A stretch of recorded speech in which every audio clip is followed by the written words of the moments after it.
I remember the exact moment my hands stopped shaking. It wasn't when I found the cruise tickets, not when I realized every name was listed except mine. It was later, staring at the printout, when my pulse slowed. Betrayal has a way of clarifying things. They thought I'd cry, they thought I'd beg, they thought I'd stay. They didn't know me at all. Lake Tahoe was supposed to be mine, a week away, quiet cabins, the first real trip I'd planned for myself. But the phone call came the night before I wired the deposit. "Cancel it," my mother said. "Your father's medical bills came in. We need the money." Her voice cracked in that rehearsed way, just enough to press guilt into my chest. My father chimed in from the background. "It's serious this time." So I wired $2,800. No questions, no hesitation. That's what family does, right? A week later, I was in the kitchen looking for coffee filters when I found the envelope on the counter. Carnival Cruise, 7 nights, Bahamas. Passenger list printed in bold black ink. Mom, Dad, my sister, even my sister's boyfriend. Everyone but me.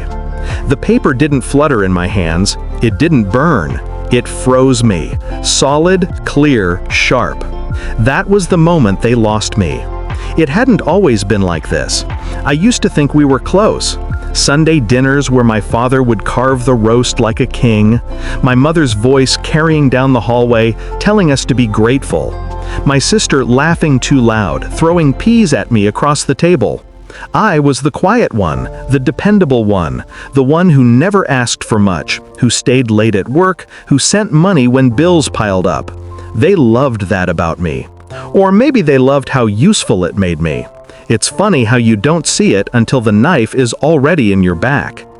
After the cruise envelope, I started noticing things. My sister's new designer bag, my father's sudden fondness for expensive whiskey, my mother's hair appointment receipts tucked into the mail pile. Little luxuries, paid for by the one person they thought wouldn't notice, me. But I didn't confront them, not yet.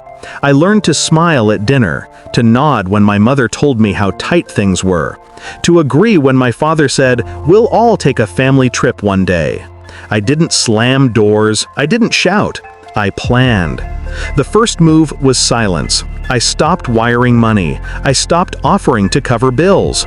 I watched their discomfort grow in real time. The phone calls got sharper. "Didn't you get our message? We need that by Friday."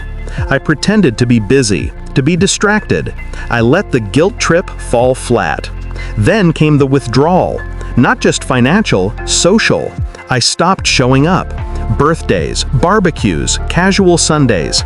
I was always working late, always out of town, always just beyond their reach.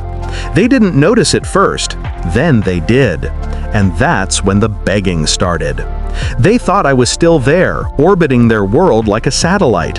But while they were sipping cocktails on their cruise, I was transferring everything that mattered into my own name. Joint accounts? Closed. Subscriptions? Canceled. Insurance policies I'd been stupid enough to co-sign? Pulled. They had used my stability like scaffolding, leaning on me while they played. I dismantled it piece by piece, quietly, patiently.